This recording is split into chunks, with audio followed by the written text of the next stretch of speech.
Welcome to another edition of the Superflight NBA show, your Damian Hirst of NBA shows, because this season already has me feeling like a dead shark in a pool of formaldehyde. What's up, everybody? I'm your host, coming at you from my studio in Brooklyn, New York. It's Joe Borelli. It is Friday. It's Friday, November 17th, not Saturday. Yeah, what's up, peeps? Number of ways to get in touch if you choose to do so. You can email the show at thesuperflightpodcast@gmail.com. You can tweet at me at Joe Borelli. You can tweet at the show at superflightpod. You can follow on SoundCloud, Stitcher, iTunes, Google Play, all that stuff. You can also go to thealmightyballer.com and click and subscribe there. And yeah, man, there's just all kinds of good things going on here and there and everywhere. Oh, so last night was quite the night for basketball, huh? Last night I got together with James Hollis right after the Celtics win, and we talked about the Celtics being the best team in the NBA right now. Not really, but we did talk about it immediately following the game. So it's an instant reaction podcast, and we also talked about Joel Embiid and Kristaps Porzingis and a whole bunch of other stuff, including one Robert Covington signing a contract. So that was, it's good stuff. Congratulations to him. Congratulations to the Sixers. But, this is my opening ramble where I don't talk about basketball until we get to like the 10-minute mark. So what am I going to tell you guys today? Here's one thing on my mind. In passing to work the other morning, what's really awkward? Okay. Me. But besides me, I hate the awkward handshake, right?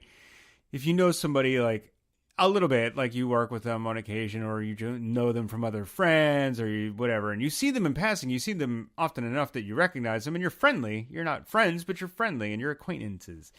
And you see them in passing on the street in the city of New York, and you want to say hi. They want, in passing really quickly, and you want to say hi to each other, and you acknowledge each other's presence and wish the other person a good day. And so you go for a handshake or a slap or a high five or a pound dog or something. And instead, you do all of those things at once. It's really awkward. A guy I know was walking by, and he's like, "Hey, Joe." And I was like, "Hey, Alex." And we went to slap hands, but he extended the back of his hand, and I smacked it with the top of my hand, with my ring hand. And my ring is thick. It's a significant wedding band.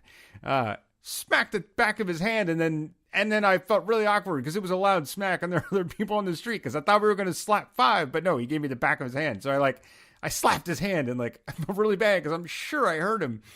And then at the same time, I just grabbed his hand while we were both passing, sort of shook it and just let go. And because I didn't know what to do. It was a really, really awkward handshake. There should be a manual for handshakes. Seriously, there should be handshake etiquette. Everyone should grow up, and in school, they should teach you how to shake hands correctly. I mean, how to, in different scenarios, in different situations. For instance, passing an acquaintance on the street. And there should be levels of these things as well, right? If you barely know the person, at what point is it okay to smack hands or shake a hand or give a high five? We need to know these things. We could all avoid so many embarrassing so many embarrassing, interactions by just knowing what to do. I'm sure he would have extended the palm of his hand had he known I was going to slap it. But yeah, that was awkward. It's kind of funny. I walked away feeling really bad, and I hope I didn't hurt his hand. And boy, it was awkward because there was other people on the street there too. And I heard the slap through my headphones. I have my Beats on, and I'm like, I know, because I canceled the noise a little bit. I can hear him say Joe, and I was like, hey, and it smacked his. I heard it through the headphones, man. I heard it smack, and I was like, oh shit, that probably hurt like hell. Why would you extend the back of your hand, by the way? What maneuver are you going for? Somebody, you just put out your hand, would you want me to grab it and kiss it you're a knight or something? I don't know. It was weird. It was awkward. People, let's get our hand signals together and shake hands admirably and nicely and friendly. I don't even know what to say about this. I'm still befuddled by it. Yeah, hand slaps. What else is going on? What else is new?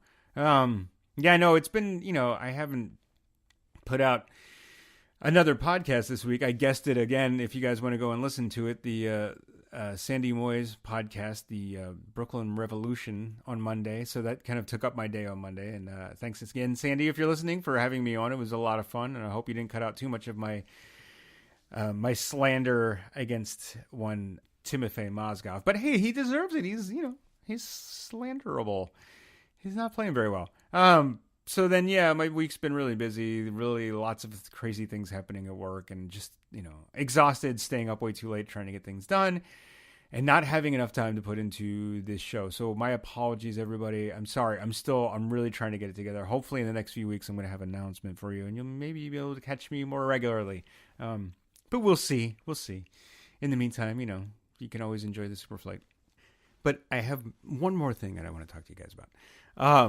And I'm not going to go into the depressing news. And I'm, once again, sorry for people who've been shot to death and killed and their families and the tragedy that befalls all of us in the United States. Not talking about that. I just need to point it out that this just keeps happening until we do something.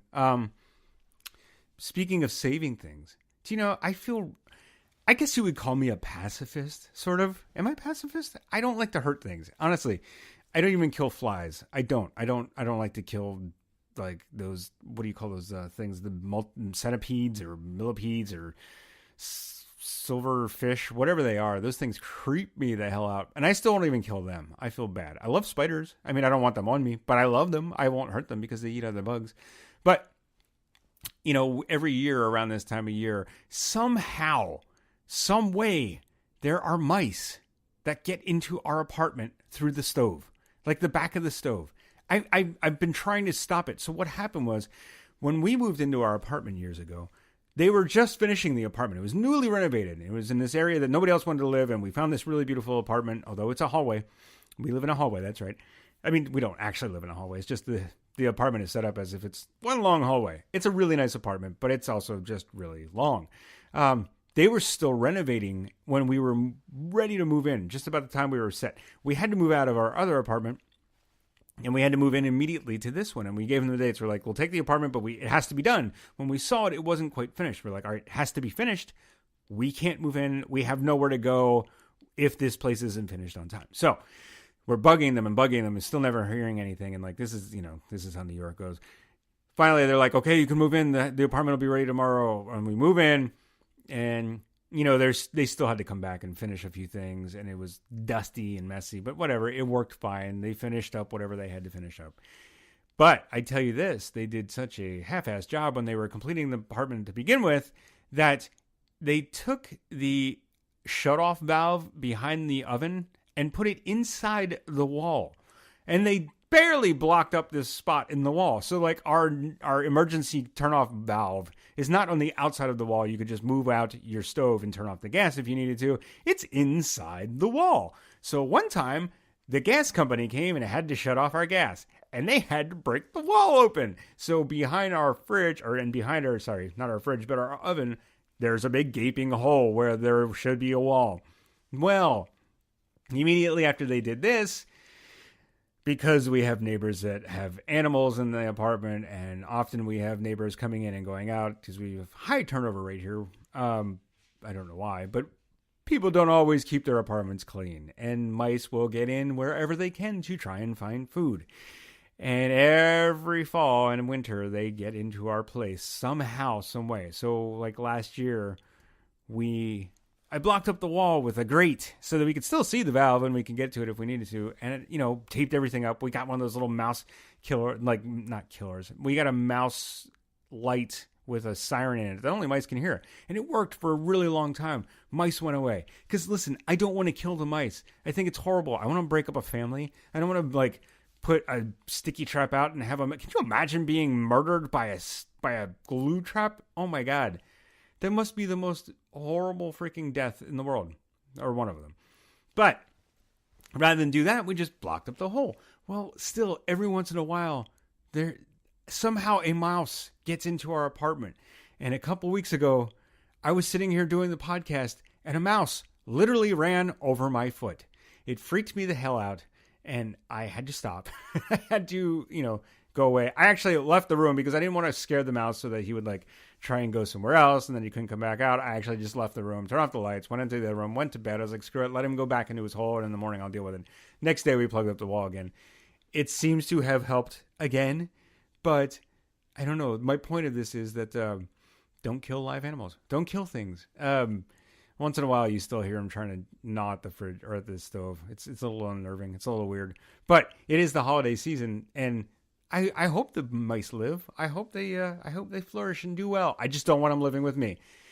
That's all. That was a really bad story. That has no point to it all. Anyway, James is coming up. Thanks for listening. And after this, we'll be right back. Hey folks, Dave DeFore of On the NBA with Dave DeFore here.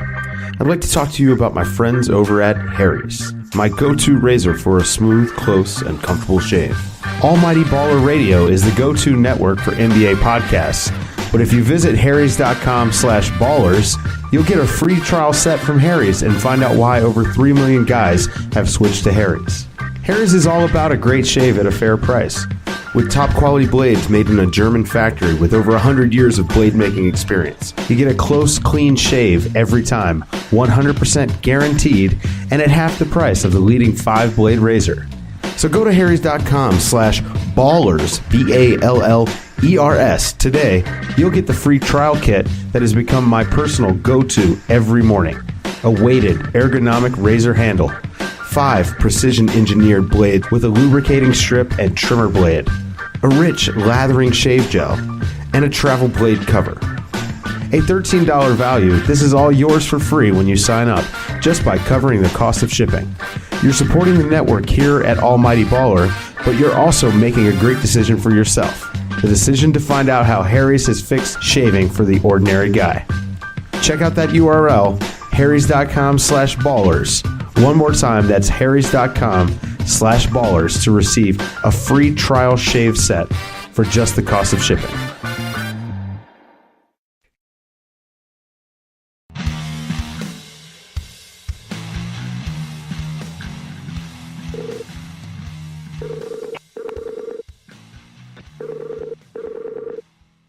What up? Yo, Instant Reaction Podcast. Go, give me your thoughts. The main word is pride. I'm proud of Boston. No, look, dude. Look, the Celtics lost Gordon Hayward. They've came back now. They've came back from 3 games where they've trailed by at least 17 during this win streak. Tonight they didn't play well. They didn't shoot well. Offensively, they looked bad. Kyrie looked bad. And they just gutted it out. And that's where, when I say pride, I mean Celtic pride. They just don't give up. They just outworked Golden State tonight. We can use all the cliches. Tonight, they wanted it more. All right. That's it. All right. I'll say okay, but also, did you notice that the Celtics also got twice as many foul calls as Golden State did? It was 38-19. That's kind of ridiculous. And that last shot. I guess the other team should be more aggressive, I guess. That's my fault. Not our fault. Yeah, some of those calls are a little ticky-tacky, man. I don't know. I'm just saying. There's definitely there was definitely a discrepancy in calls. I don't think they were calling it quite as well on one side as they were on the other, but whatever. I guess one team should have. I guess they should. They should have got Kyrie Irving in the offseason. Yeah, because Steph Curry's trash. No, I'm just saying. But what are we doing? If Golden State plays at home, they get the home calls, right? Oh yeah, of course. All right. So listen, this is what I was going to say. Let me clarify. The Celtics still won. They still fought back from 17 points down, and they played amazing defense. They got their home crowd going. They got them into it. They got the calls because they were at home, and that's fine. Hold on. That last call against Kyrie. No, hold on. That last call against Kyrie looked kind of bogus. How many other calls do you think were bogus? Did you watch the whole game? Yeah, I watched the whole game. They were good. They were good calls. There were some good calls. There were some good calls. There were some missed calls. I mean, the thing is, they missed them on both sides too. It wasn't just they missed calls against Boston on Golden State. They missed a few both ways, so it's fine. But they also, I don't know, when it's that big of a disparity between calls, it just kind of feels a little All I'm asking, shady. You watched the whole game. I did watch the whole game. How many bad calls were they for in Boston's favor, other than the Kyrie call? About 19. Oh, yeah, okay. I'm kidding. See, this is my half problem. that. No, And no. maybe they could have See, gone 8-8 the other way. It would have been fine. I don't you know. know what? It's The just funny thing is, like, this is what it happens when somebody beats Golden State. Everyone makes excuses like this. You Well, can't just say listen. no. It's a little aggravating. No, you can't just say Boston played a better game than I anyone. did just they were say down that. 17. I did And you're just talking say about, that. No, but you're talking about the free throw discrepancy. All right, I'm just saying I would have liked the refs to not be as involved in the game as they were. This is always my complaint. 17. They were down by 17. They came back. They gave up a 15-0 run. Yeah, no, it was great. I'm telling you, they played an amazing game. Their defense was phenomenal. The one thing I was going to tell you is I came away from that game thinking that Boston is legit, man. They're for real. But the other thing I wanted to say is let's also give me some credit, because remember when I told you at the beginning of the season, as soon as they lost Hayward, that if you thought Hayward was worth that many wins, you didn't think this team was very good to begin with, and I wasn't buying it. Hold on. I'm not going to give you credit because we had the same discussion. You're cutting out again. You cut you out. know what? Hold on. I said I'm not going to give you credit because we agreed. Well, all right, fair enough. Yeah, I'm not going to give you credit for that. But I'm the one that said it. Just give me some credit. No. All right, fine. What's up, James? Welcome to the show. Hey, I'm recording this now. I started late, but at least it won't cut out anymore. I'll send you the recording too. Oh, okay. All right. Well, I'm not going to bother re-recording that. We'll just have like a really wonky opening, and then it'll have two good voices. Whatever. However you want to do it. Yeah. You want to start from scratch again? I can yell at you all over again. Whatever. No. It's already almost 11 o'clock. I'm good. Let's keep going. So we were going to talk about a bunch of things tonight, but I really wanted to get your thoughts on the game. Right, we were going to talk about Boston anyway, so we might as well start. Okay, so let's start from the top and work backwards. How's that? Well, my thoughts on the game. All right, go ahead. So, give me your thoughts. We've been saying this, and it's one of the oldest NBA tropes in the league: defense wins championships. Absolutely. Boston defends like the Dickens. They are, I think, coming into this game, they're like the 19th ranked offense, but they defend and they defend and they're deep and they defend. My big thing, I think you should remember this. My big thing when we talked about this before, why is that thing playing back for me? I don't know what's happening here. I don't know how to use Audacity. Oh, the audacity of you. Don't worry about it. We'll just go with it. Next time we'll record both voices. Well, what I was saying was that, Boston's deep and they defend like the Dickens. And, I mean, that's what's winning these ball games, right? They've won ugly. They've had I think tonight they were shooting like 30% for most of the game. Yeah, I think it was like 36 or something for the entire game. Is what it ended up, yeah. I think it was something like that, yeah. Yeah, when you play like that and you still win, that's just good deep. And I get it. Steph was off. Steph didn't look like himself, but you got to give Boston credit to Boston's defense for that. How many nights does Steph have an off game? Exactly. They crowded him. You're talking to a guy who hates the Celtics. Like, I do not want to give them credit for anything. But, man, their defense was phenomenal. Phenomenal. They're swarming. Even Kyrie's playing defense now, man. This is, like, of all the storylines you could have got me to buy into this season, that was definitely not one of them. I would never have seen this coming.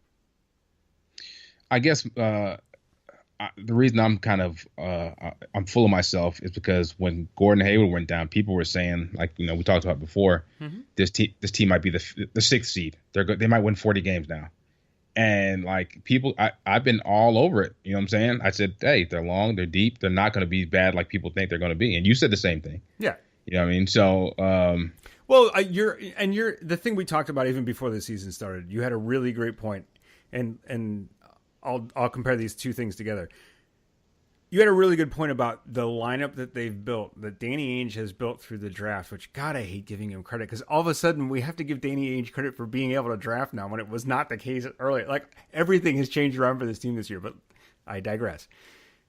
They built a team that's really about the same size throughout, except for Aaron Baines, and they can switch on everything. They can switch on every play, and you don't lose anything on defense. And their defensive scheme it's fantastic. They switch everything. And here's my other point with that is that they're playing exactly like the Warriors. They are matching up with them so perfectly. They have a bunch of interchangeable guys who can hit 3-point shots. And yeah, they didn't do it so much tonight because they were also up against the Warriors, who are a stellar defensive team. I think they're both 1 and 2 in the league in defense, right? Something like that. Yeah, they're up there. I'm really impressed. I'm coming away from this game really impressed. And, Boston's for real, man. Let me ask you this. What do you think about the MVP chatter for Kyrie? It's fun. And, hey, we always say, best team in the league, best player on the best team in the league. That's kind of how it goes. Mm-hmm. He doesn't deserve it. He's good. I still think Al Horford's this team's MVP. And Kyrie's numbers are a little down, and he's not shooting well. And right now the broken face is a big deal. So, but I mean, it is what it is, right? That's right. What's going to happen. So, I'll say that. I mean, like I think he's playing great overall. Yeah, his numbers are down, but the fact that he's buying into playing defense and that he's trying to share the ball, his playmaking ability is always going to be there. He's always going to be really crafty with the ball in his hands. And, his 3-point shot isn't stellar. I think he shoots like 34% from 3, which is way less than I would have expected. But he's still a really good shooter. He's really good at the mid-range game, and he's amazing at getting to the rim. So he's a really good player, man. He's way better. But here's the thing for me, and maybe you can tell me if I'm a horrible human being for thinking this. I can't get past his bullshit off the court about the flat earth stuff and all this nonsense. I can't get past it. It just really makes me hate him. Am I wrong? See, that's you're really wrong. It's really weird. It's weird how much people get pissed about this. It's really strange to me. Well, I think for me, it just insults me. Not like I'm not an intellectual by any means, but intellectually, it insults me. It insults me to say that, like, you're acting like this intellectual, saying that, like, oh, let's just question everything. Let's question everything. Like, do you know that how did they film the shuttle leaving the moon? Like, I just want to know. I want to have the conversation. About this? Hey, Jason Kidd beat his wife. You know what I mean? Dude, and I hate Jason Kidd. Just for that's the reason to hate someone. Yeah. Not because they're stupid. What are you doing, dude? That's fair. He's a good kid. He didn't hurt anybody. No, I'm not saying he's a bad person. I'm just saying. But you're stressed. No, you're talking shit about him because he's been doing this silly little woke thing, and like that's weird, dude. He's a basketball player. Why do you care about his? Well, I just think, and for me, it bothers me because I hope kids don't believe like the bullshit. So, that's what bothers me about it. Honestly, Charles Barkley said it best. Charles Barkley said, "I'm not a role model." I know. So you gotta stop this. You gotta stop this. Don't you dare tell me what to do. I don't have to do anything. Guess what? What does James Harden do? He lives in the strip clubs. Are you saying he's a bad influence because kids are gonna see that? What are you doing, dude? Hey, listen. Take it easy. What are you doing? Take it easy. No. Paul George impregnated a stripper and has a kid by her now. Do you hate him for that? You're talking about two entirely different things. You're talking about a guy who goes out and tells people to. Which? Yeah, well, like James Harden isn't like flaunting his living in a strip clubs to kids. Yeah. That's the media doing that. I mean, well, I guess it's media. Oh, James. All right, so maybe we should change the subject. No, I don't get what you're. It's like it just irritates me. Kyrie irritates me. Okay, is that all right? Am I allowed to be irritated? If you can't separate the bullshit flat Earth from him as a basketball player, then you got issues. Listen, I didn't say I couldn't separate. I said he's a really good player. I just gave him all kinds of platitudes. I just said that I don't like him because of the stupid shit he said. I can't stop because of the stupid shit he said. I can't get over it. You just said I can't get over it. Yeah, I did. I said that, but that doesn't. I still think he's a really good basketball player. I'm just saying it makes me not like him for the things he says. I'm allowed to that. I'm entitled to that opinion. I could not like a guy because he's an idiot. I have to look at myself in the mirror every day, right? And I don't really. I mean, look, you're an idiot, and I like you. Exactly. There you go. That's my point. So, wait a minute. Son of a. Anyway, let's move on. This is getting heated. Do you have anything else you want to say about Boston? I mean, I want to give you a minute to gloat. I want to give you a minute to like bask in the afterglow of their glorious run because it was glorious. Right. It was if you're a Boston fan, this is amazing for you. As we're speaking, I searched on Twitter the words "Warriors kill Celtics," and I'm retweeting all the people who said all day how the Warriors are about to kill the Celtics. So I'm being very petty on social media. You guys can follow me at Snotty Drippin'. Otherwise, no, it's just hey. Look, Brad Stevens has built and installed something very special in Boston. This is all house money, man. Yeah, right? For sure. this is all house money because Gordon Hayward's not playing. So guess what? It's like next year we're signing Gordon Hayward to this team that's already very good. You see what I'm saying? Yeah, This is gonna be good, man. I still think that they're not going to be able to beat the Cavs in the playoffs, but what do I know? That's a long way away. I think the Cavs. Well, this year they won't. You're right, probably, but I think the Cavs have some fundamental problems that won't be solved by Isaiah Thomas and Derrick Rose getting back. So. Oh, absolutely. Derrick Rose doesn't solve anything. Derrick Rose is a net negative on the court. And yes. Isaiah, as much as I like him, as much as I love him as a player, and just he seems like a genuinely, wonderful human being. He's not gonna add anything for your defensive and on the defensive end. So that's gonna be a problem, man. Like people are gonna blow by him, and you're gonna have to cover up for him on the back end. So in the playoffs, it could be a problem, just like it was for Boston last year. We'll see. Hopefully he comes back healthy and he can add like a scoring punch at least. But anyway, speaking of glorious victories for our teams, you want to talk about Embiid? Embiid is a golden god. Oh my God, he's amazing. At least we agree on this. At least we can agree on this. I mean, but I think me and you talked about this. Was it last year? I mean, I've been riding this train since last year. You and me both, buddy. So like it's satisfying that people are now, oh man, he's really good. I'm like, yeah, you idiot. We told you this last year he was really good. But what about the small sample size? What about it? I mean, he's doing it now. Why wouldn't he do it next year? Well, they're going to learn him, and you can't figure out a guy who's 7'3" and can do all this stuff. There's nothing that, teams are going to scout him and they're going to have scouting reports. That's what got me. That's what I love to see right now because he's just destroying everybody no matter what. Yeah. You know what I'm saying? I love it. So absolutely, man. And I for me, seriously, like 3 games ago, I was starting to get concerned because he's been out of shape for most of the season. And I was like, oh no, is this really going to be the new Embiid? Is this what we're in for? He was still sort of dominant. He was still a hard person to reckon with. And he was scoring, I think he was averaging 20 points and 10. He was averaging 20 and 10 going into last night. But I was still a little bit concerned because he looked really lethargic. He looked really winded a lot, often. And going into last night, man, the last 2 games against the Clippers and the Lakers, he has just gotten all his spring back. And he, did you see the interview after the game from last night with Molly Sullivan? He was talking about she asked him what percentage he's back. No, what'd he say? Oh my God, it was the best. He's like, because the night before, he's like, I'm about 50% back with my wind right now. And she's like, so where are you at tonight after scoring 46? He's like, I would say 50, no, 69. I'm at 69%. It's like, he is not only like a supreme talent, he's also like, he's just whip smart, man. And he's hilarious. He's trolling everyone and everybody loves him for it. It's unbelievable. You know what? I think the NBA is going to be so much better with him in the league because we need players like him. Oh my God. We need players like him. Absolutely. I might go out on a limb, James, and say that I don't know that there's ever been quite a player like him. Although he's built for the social media age. He's built for the trolling, but he backs up everything he does. It's kind of incredible. Did you watch that game last night? I did. I watched the second half. I watched all the second half, and he was incredible. That's good. Tell me about the second half because I only watched the first. It was like by midnight, it was halftime. I'm like, I have to go to bed. This West Coast road trips, man, they freaking kill me. I can't stay up. Oh, well, I'll tell you about the second half then. Imagine if you're playing a video game and you put in a code to make yourself invincible. So up, right, left. What is it? Up, down, left, right, A, B, start, something? Up, down, left, right, A, B, select, start. But my point was, like, he just did whatever he wanted. Yeah. He killed, he fouled out, I guess he didn't foul out Lopez. They just sat him down. He was killing Randall.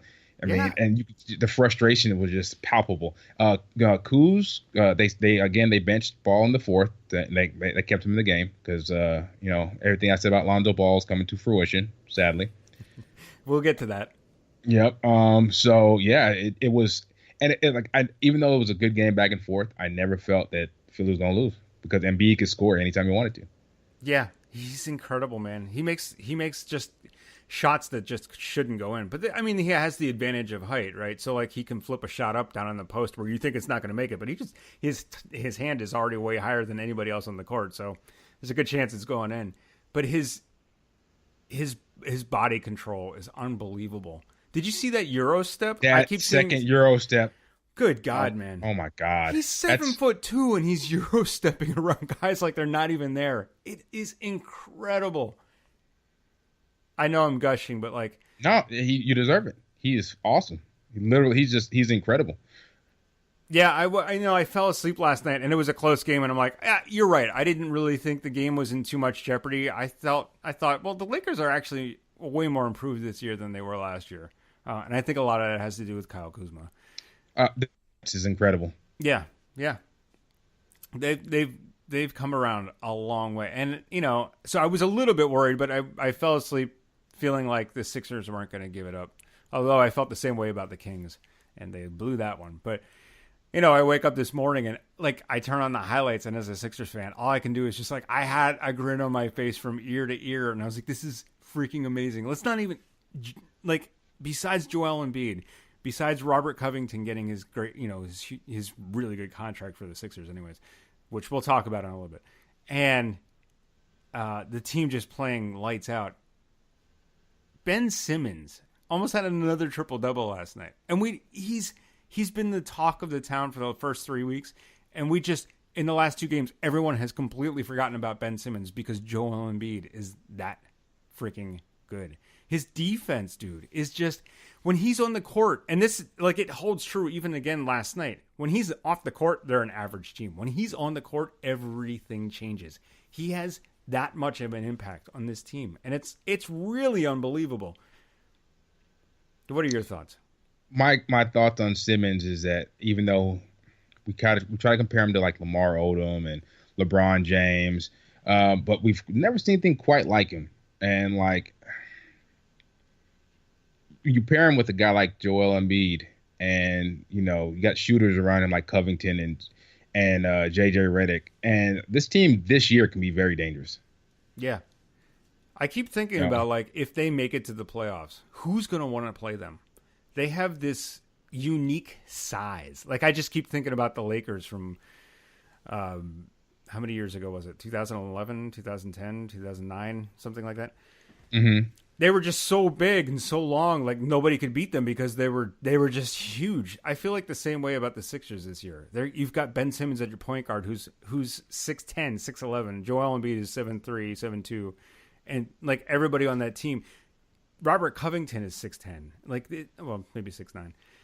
I think he's 6'10". It's just a really big team, and they've got shooting everywhere. It's going to be a really fun team to watch in the playoffs, providing they stay healthy. That's the scary part. Yeah. So somebody tweeted today that if he can stay healthy, Joel Embiid could be the greatest player of all time, and it's not even hyperbole. Yeah. No, I saw that. I saw you replied. Like, yeah, that's not a joke. It's not even exaggeration. It's not, because he is that talented. And I mean, it's scary about the health. I get it. But yeah, if he's playing like this, man, I mean, and this is his second year. Yeah. How old is he? He's 23. He hasn't even played a full season yet. He's played, I think, 40 games. 40 games, James. Yeah. And no, more than 40. No, because he played 30-something last year. And right, so we're up to 14, and he's missed 2 already, so that makes 12. So 31 plus 12 is 43 games. He's played 43 games. That's more than 40. All right, you're right. He's played 43 games in his career, and he's already this good. By the way, he's still not at 100%. His fitness level is still not all the way up. He just finally started looking like himself in the last 2 games. So, God, man, look out, everybody. Look out below. You know what's scary about that? Go ahead. I'm a big Celtics guy. Yep. And, Danny Ainge just slowly, meticulously built this team into a very good team. This might be a case like the Warriors, and I can see Philly just shooting past Boston in a couple of years on just sheer talent. And that's a thing, too. Someone was mentioning, I forget what podcast I was listening to, but they were talking about how the Sixers have gone from like not having what was the analogy they gave? Something about I'm going to screw it up. Anyways, they're maybe just progressing too fast. Like they've gone from rags to riches overnight, and it might be too much too soon. And I'm a little bit worried about that. But yeah, the talent level. We're not even talking about Markelle Fultz being on the court, right? Everyone has completely forgotten about Markelle Fultz, which is really good. It's a luxury to have him to be able to like sit out after the crazy starts of the season he's had with these injuries and like everybody questioning his shooting form, and now I'm shooting left-handed in practice, that we don't even remember that he's on the team is freaking amazing for him. Like, go ahead. I was going to say this, like, even scarier. What if they hadn't screwed the Jahlil Okafor pick and then double down with Nerlens Noel and actually use those picks to get guys who actually fit? Oh, well, here's the thing. If they hadn't taken Okafor, they probably would have taken Porzingis, which may be a nice segue because I really want to talk about the New York-Cleveland game as well. Holy moly. Can you imagine if Porzingis and Joel Embiid were on the same team together? And then if they somehow, they probably don't get Simmons, though. Right, there's the thing. There's the rub. You're basically looking at either Simmons or Porzingis. So I think I prefer it the way it is right now. But good God, man, let's talk about Porzingis for a minute. Did you see the New York-Cleveland game the other night? I did. What did you think? Give me your thoughts. I think that's why one reason I think Cleveland's in more trouble than we kind of know. We keep saying, oh, they just don't care. They care. They just don't have the personnel, really. Yeah. Porzingis is also he's not the same golden god that Embiid is, but he didn't even play that well. And then the Knicks actually have a nice little future. Yeah. I can't believe I'm saying this, but I'm really excited to watch the Knicks. Two teams that have really shocked the hell out of me so far this year. I've watched the Knicks more than I ever expected I would the entire season. And I'm actually looking forward to watching their games. And the Magic. The Orlando Magic. I actually watched their games. It's incredible. But then maybe we'll talk about the Magic another time. I still think they're not really legit, but they're not. They're trying to come down to earth a little bit right now, I think. Yeah. They'll come back. But New York, man, and the thing is, like, New York doesn't really have a team around Porzingis. I mean, they have Tim Hardaway Jr., who I'm actually kind of a fan of. Like, I like his what's the thing that Bill Simmons says? The irrational confidence. I would say moxie. Moxie, but yeah. Yes, moxie. I love moxie. I love his moxie. But other than that, they don't have much on the team, you know? And Frank Nicotine. Oh, I hate that nickname. Frankie Smokes. Actually, I think Frankie Smokes is worse than Frankie Nicotine. But either way, yeah, he looks like he might be a legit rookie. It's taken him a minute, but he also came into the season injured. Well, yeah, the thing with him is, like, the numbers won't show it this year, but he is really good defensively, and he's really smart. He's a smart player. Yeah.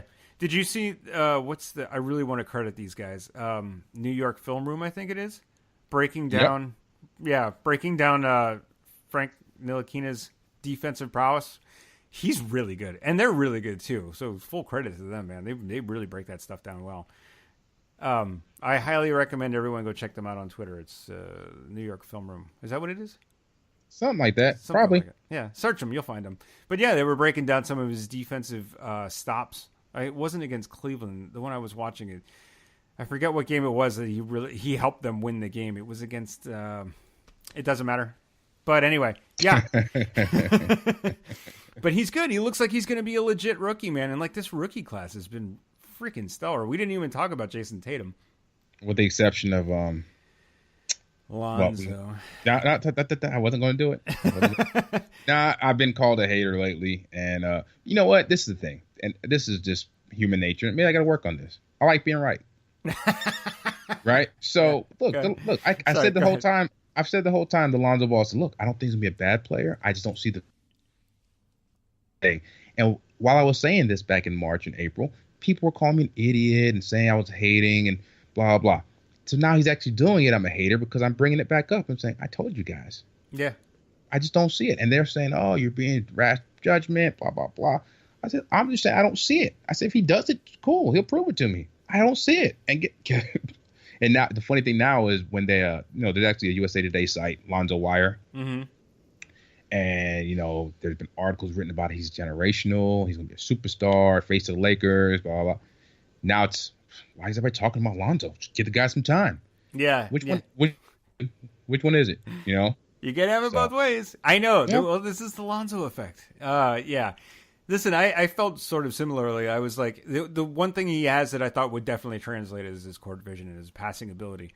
But everything else, especially his shot, scared the shit out of me. I wouldn't have drafted him number 2 because of that. I was like, man, you're going to take this guy hoping that like his elite talent is passing, and that's something spectacular. Like, he does it really well. He sees the court really well, and he'll get better at that.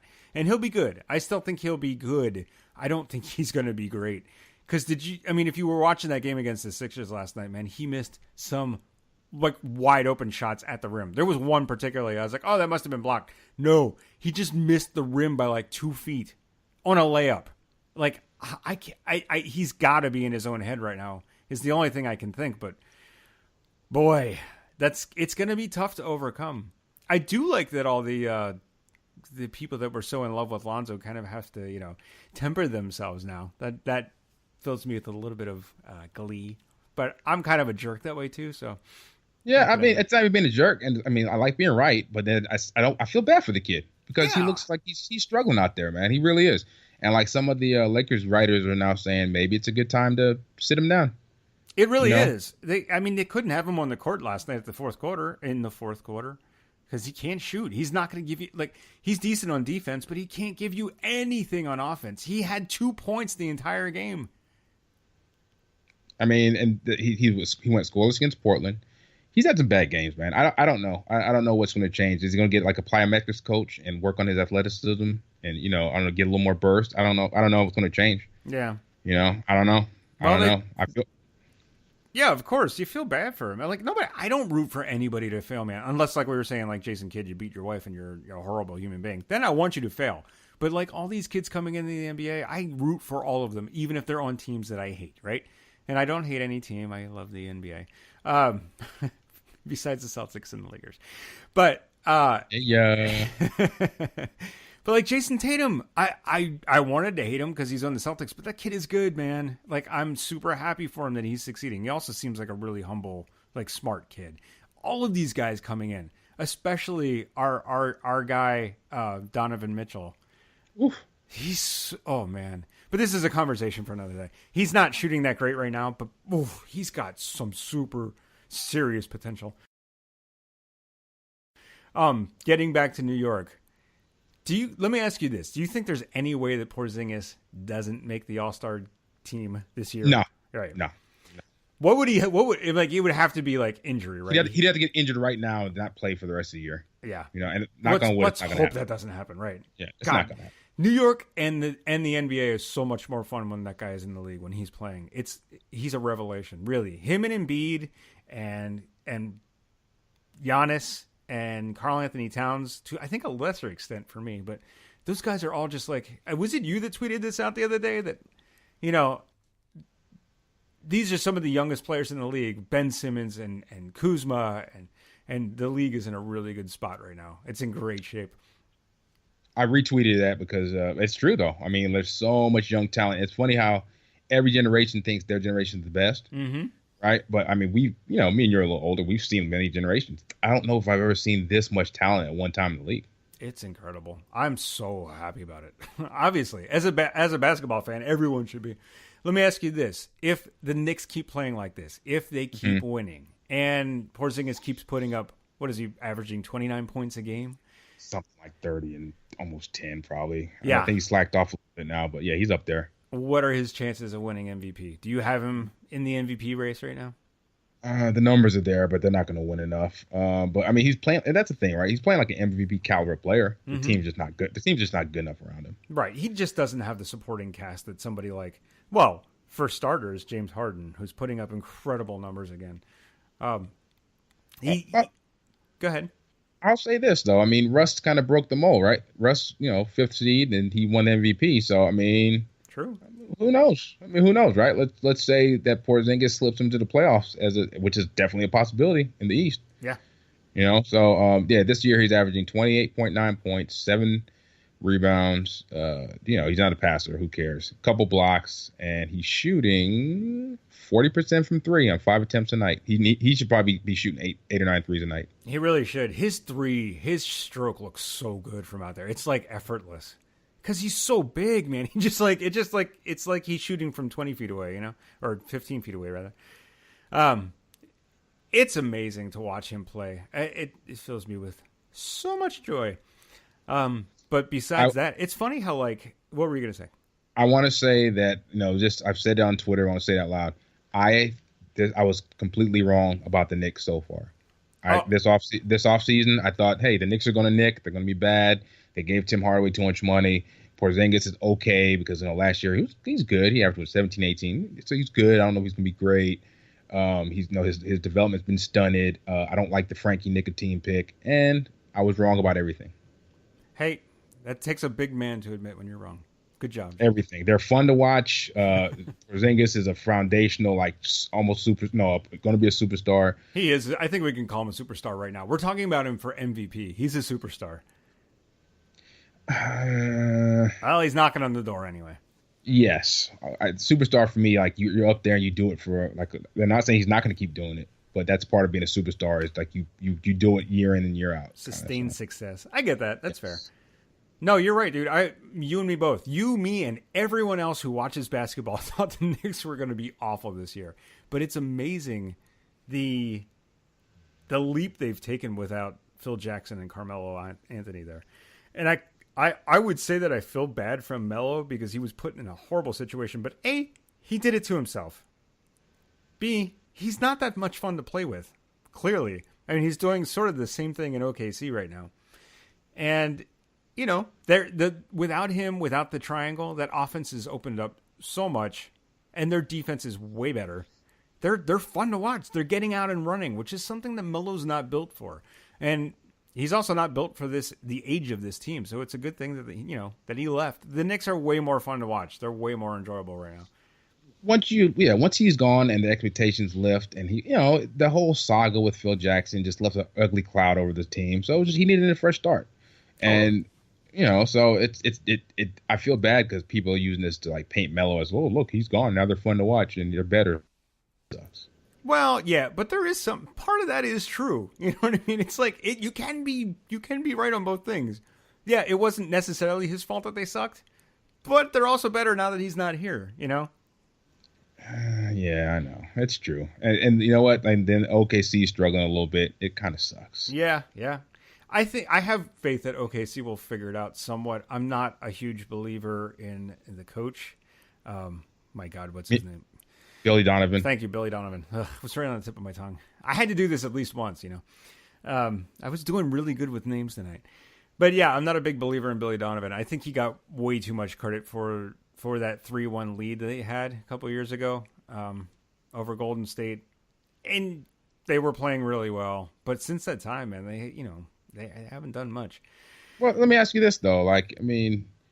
Steve Kerr coaches, 4 All-Stars and 2 MVP caliber guys. Does he get too much credit for that? Sometimes. That's a good answer. That's valid. Sometimes he does. Sometimes he doesn't. That's valid. Yeah, I mean, listen, you still need to be able to get those guys. It doesn't matter if you have a team full of All-Stars. If you can't get them to play together and mesh, then, yeah, you're not doing your job properly.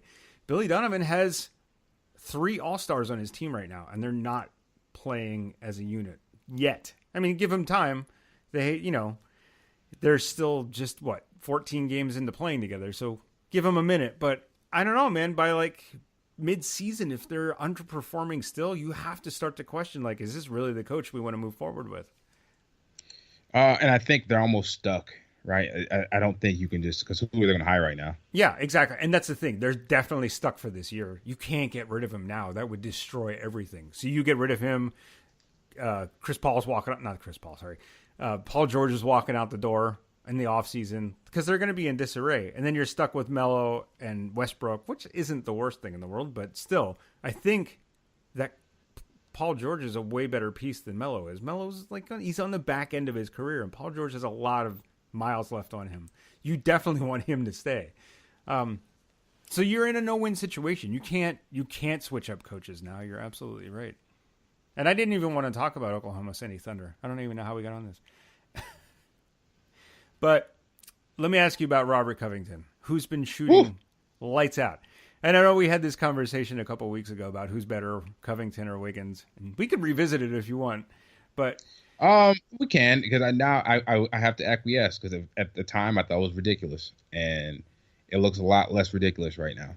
Absolutely. I was on the fence about it myself. Listen, I love Robert Covington. He's one of my favorite players in the league. That doesn't mean that I think he's one of the best players in the league. I just realize his value, especially for the Sixers. And I would have taken him for me personally because I love the guy. I think he's an amazing player.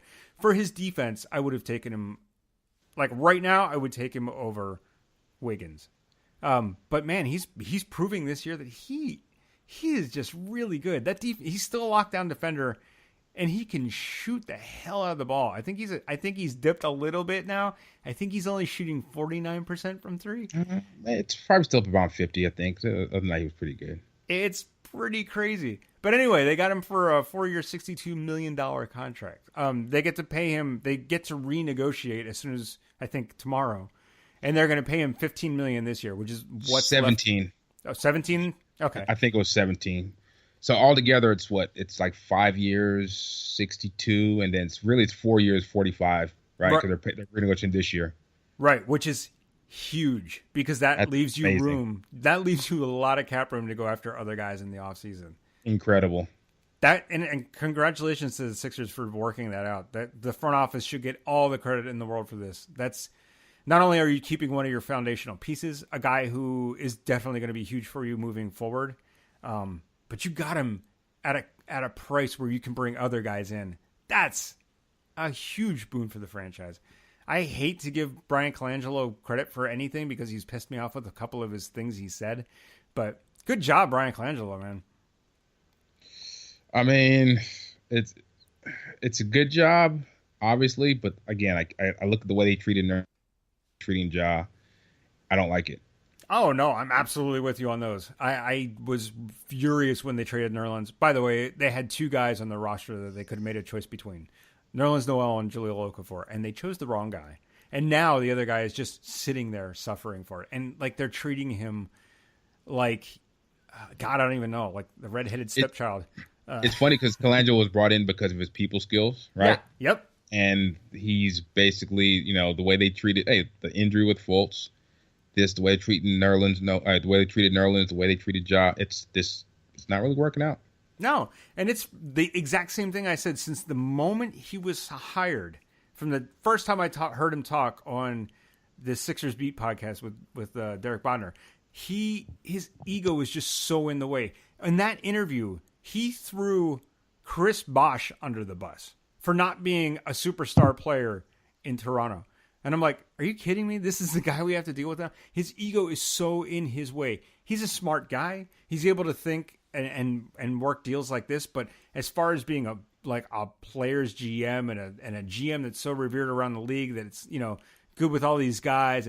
Dude, he's burning bridges left and right. He threw his the number one draft pick, under the bus for something that he has no control over. Maybe Markelle Fultz just is in his own head and he's trying to save himself from looking good rather than going to bat for his player. It's despicable. But for this one thing, he gets credit. I don't know. Yeah. True. No, it's a great deal. It's going to be one of the better contracts in the NBA. Absolutely. I think that's it's a huge signing for the Sixers. What was I going to say about it? So are we both on the same page? Is he better than Wiggins? Would you take Wiggins over Covington right now? At the price, yes. Wow. Easily. That's true. Oh, and that also factors into it. I didn't even think about that. Absolutely, Covington is the better player to have right now. But, and then people are also saying that, Covington is benefiting so much by having Simmons around him, the Simmons effect, the Lonzo effect, which is true. You cannot deny that, having shooters and having real players around him is a huge help to his game. That's the difference with him and Wiggins, right? Wiggins is a primary type offensive, fulcrum, while Covington's important, obviously, but he needs players like Wiggins and Simmons and Embiid. I'm not saying Wiggins is as good as Simmons and Embiid, but he needs those players to play off of. Well, this is what I was going to say. I honestly don't necessarily think that's as true as it sounds either, because Robert Covington's defense translated even when... No, not the defense. I'm talking about offensively, to be effective offensively. He can't. So the difference between Covington and Wiggins is Wiggins can actually drive to the rim. He can actually dribble the ball a little bit. And Covington's improving in that area, but he's not good at it yet. Not just drive to the rim. I mean, you can give Wiggins the ball. I know people hate it. You can give Wiggins the ball, though, and say, we need you to create something. Yeah, right? And I it know can. that's not a primary thing people want from. I get it. That's not what NBA is really about now. But then you also look at the efficiency too. Wiggins is really inefficient. Robert Covington is, and yes, But this year he is, because last year I think he shot 33% from three and he averaged like 12 points a game yeah, because he didn't have that offensive fulcrum to live off of. right. Now, like a good team, I hate to say this, I argued vehemently against it. A good team would probably rather have Covington than Wiggins because if they already got, let's say you already got 2 stars, and you need a guy like Covington will fit perfectly. Absolutely. So, but if that's the thing, if you're a bad team and you have nothing, you'd rather have Wiggins. I'm not so certain about that. Well, I guess you might be. He does put up. He puts up stats. He puts up shooting stats, or he puts up the bucket numbers. But that's about it. I would still. You're right. You have to put the basket. You have to put the ball in the basket. And in that case, Wiggins is more valuable to a really bad team because at least he'll show that, like, oh, he's averaging 20 points a game, and Robert Covington will just be able to lock down the best guy on the other team and put up 12. So it depends on what you value more. If you're trying to win games by scoring buckets, then yeah, Wiggins is probably your guy. In this case, I think we both agree that, I would take Robert Covington. Thank you. You know what? All I can say is that like 2 weeks ago, whenever this conversation started, I thought it was idiotic. Yeah, so did and the way he's played, the way Covington's played, it's not idiotic. And when somebody says, "Oh, I'll take Covington hands down," I have to acquiesce and say, "Okay, I understand why." Yeah. Do you think before I thought that's stupid. You're being ridiculous and you're trying to be like you're being them TM. Now I'm like, no, he's earned it. Oh yeah, he absolutely has. He absolutely has in 14 games this year so far. Do you think there's any chance he makes the All-Star team? In the East, who else we got? We got LeBron. Dude, Jaylen Brown. I was just gonna say Jaylen Brown. Jaylen might make it. I don't know. Well, we're talking about you got Giannis. I don't know what he goes in as. Just a forward. Yeah. So there's an outside chance, I guess. Got guys like I said this. You got guys like Tobias Harris putting up big numbers. It's true. Otto Porter putting up big numbers. True. Aaron Gordon putting up big numbers. Oladipo. And those guys are more creator type guys that get voted to All-Star teams. Yeah. So Oladipo's having a huge year too. He's been awesome. Anyway, enough about the Sixers and Covington and all that. Do you want to talk a little bit about CP3's return to the Rockets? I guess I should probably be watching it. I'm not watching it. I'm not watching it either. They're bringing him back slowly. That's all I know. He's going to play unlimited minutes tonight. I would watch it if we weren't doing this. Well, they're playing the Suns. Yeah. So it's great. And there are people who are saying, "Oh, well, look how well they're playing without him. Do they really need Chris Paul?" That's just being silly, right? Because he's still a top, whatever you want to say, top 10, top 12 player in the NBA. He's a great point guard. Mm-hmm. Now when Harden sits, you got him on the floor. That's that's amazing. That's huge. So no, it's just fine. He's fine. I might be one of those people, and here's my reason. It's not that they can't use him. Obviously, anybody can use a top 12, player in the league on your team, of course. For me, James Harden is having such a phenomenal year. He's leading. I mean, if you're keeping MVP stats right now, James Harden has got to be in the lead, right? He's putting up incredible numbers and super efficiently, and it's because he's the point guard. It's because he's running the show. He's got the ball in his hand. And I just worry a little bit about when it's not that my reasoning isn't that Chris Paul is going to hurt the team, although I think there might be some bumps along the way trying to get them to play, because they haven't played much together and Chris Paul's been out and he's going to have to get acclimated to the game again. My worry is that it's actually going to hurt James Harden's MVP chances. And I really want him to win MVP this year. You are such a superficial, just dickhead. That's fair. I've been called worse. They're trying to win. They're trying to play winning basketball, man. Yeah, no, I know. It's true. I mean, listen, I'm just saying, as a fan of James Harden's game, as a fan of, I couldn't have said this 3 years ago, because 3 years ago, he was just living at the line and not doing much else. He's really evolved as a player, and watching him is just a lot of fun. I don't know how you feel about watching Harden, but I really enjoy it. Yeah, he's been cooking up this year, which means he's been insane. Yeah. It's phenomenal. I was thinking the other night, should we start renaming the Euro step to the Harden step? Yes. Even though the one he pulled the other day looked suspiciously like a travel, but I heard all the referees unions the referee Twitter, all so it's not a travel, but that probably should have been a travel. Yeah. Well, listen, you probably could count at least 5 travels in every game that don't get called. Dude, that one was blatant, dude. Yeah. I get it. I get the gather step argument, but that was pretty blatant. He took 3 steps. Well, superstars, they get away with these things, which is okay. It's fine. I mean, it is. You have to live with it. You have to take the good with the bad, and if you take that away, and it's not as good. It's not as fun. But yeah, I'm all for the hardened step. Renaming it. What else? Anything else you want to talk about? What else? There was a couple other fun things I want to talk. I also got to give my boy Dennis Smith Jr. props. Go on. He played great against who did they just lose to the other night? I don't know. He's just awesome. It was the Cavs, wasn't it? No, whatever. I He's don't just remember. awesome. He's been averaging like 25-4 his last 5 or 6 games, and he's really seems like he's getting the hang of the NBA game as far as when to attack. And I don't really care about his playmaking because he's a great scorer, and the playmaking will come. So yeah. What else? Utah. I feel really bad for the Jazz without Gobert, I like man. I like being right, even with Gobert. I like being right. People, and I get it was overreaction from Jazz fans and the people who love efficiency and say Rudy Gobert's so great. Their thing was they're not going to miss Gordon Hayward that much because they're so good defensively. And now Rodney Hood and I said, you don't just take 25-5 out of a team and 23-5-5 and say, oh, we're not going to miss you. Well, he and I mean, you need to score, dog. This is what I don't get about these fans. I get it. You guys love efficiency and all that, but you got to have somebody who can just score the ball. Oh, for sure. Listen, I might have been one of those guys that didn't think they were going to miss him all that much. I thought that their offense was going to take a hit, but I really did think that Rodney Hood might be able to step up. He's not stepping up. If anybody's going to step up, it's going to be Donovan Mitchell, which is incredible because he's a rookie. But he's impressed me. The few games that I've got to watch him play so far, man. Donovan? Yeah. He's so aggressive, and I get it. He's had a couple of really bad games, like 2 of 11 or 2 for 13 or something. But the fact that the coach trusts him to do that anyway, exactly. that says a lot. Exactly, and he's not afraid to take the shot. He's not afraid to take a shot, and not only is he really aggressive on the offensive end, he's also really aggressive on the defensive end. He's a ton of fun to watch.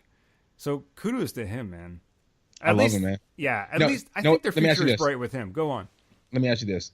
How would we talk about Donovan Mitchell and Dennis Smith Jr. if they played in L.A.? Imagine if they got drafted by the Lakers and they were doing what they're doing right now for the Lakers. They would be the biggest thing. I mean, it would be like the media would be all over it. It would be because it's Lakers. So I hate it. It's sad that I don't know how we can avoid this next time though, because you can't. We lock into players when they're in college. Because even me and you had this conversation. I didn't okay, he's passing great in college, and that's great. You can't tell me he's a better player than these other guys. And everybody's like, no, he's gonna be. How do we avoid this? I don't know. I think it's just a matter of like putting you and I on actual NBA teams and scouting for them. You know what it reminds me of? Do you remember that story, the parable, the fable about the emperor's new clothes? Oh yeah, God, I wrote a song about it. Go ahead. I actually wrote an article a long time about it, talking about Boogie Cousins, and I was probably wrong to write about Boogie, but the point was like everyone kept saying how great he was, and he was wearing this finery, and I'm like, no, he's not. He's naked. Yeah. And then finally, now everybody's seeing that he's naked. It's weird. Yep. You're talking about Lonzo Ball. Yes. So you're talking about Lonzo's balls. All right. Well, so we should probably end here. I guess that's a good time to end the show. All right, James. Good talking to you. Anyway, we won't do this again. Yes, we will. Are you going to announce to them? Are you going to announce to your listeners right now? Go ahead. Anything? Go ahead. No. I want you to do it. Or do you want to wait till we actually do it? Let's wait till we actually do it, because I think we're missing one key component here, which is what I was texting you earlier. Oh, yeah, okay. Yeah. Let's wait till that. But there's something in the works. Something's cooking. Something is cooking. Sweet. Anyway, man, thanks for hopping on the Super Flight again. Hey, the Celtics are fucking awesome. The Celtics are good. I begrudgingly... Do you fucking understand me? You fucking understand what I'm saying to you? I begrudgingly have to admit, they are pretty goddamn good. Everyone out there listening, like Kyrie said, you don't like the Celtics, you can suck my... No, I won't do that. Hey, they're 14-0 since he did it. It's crazy. That's all it took. Anyway. All right, James. Have a good night. I'm going to bed. I'll talk to you later. All right, brother. Thanks for having me on. Yeah, man. Of course. Snotty dripping, peace. Peace.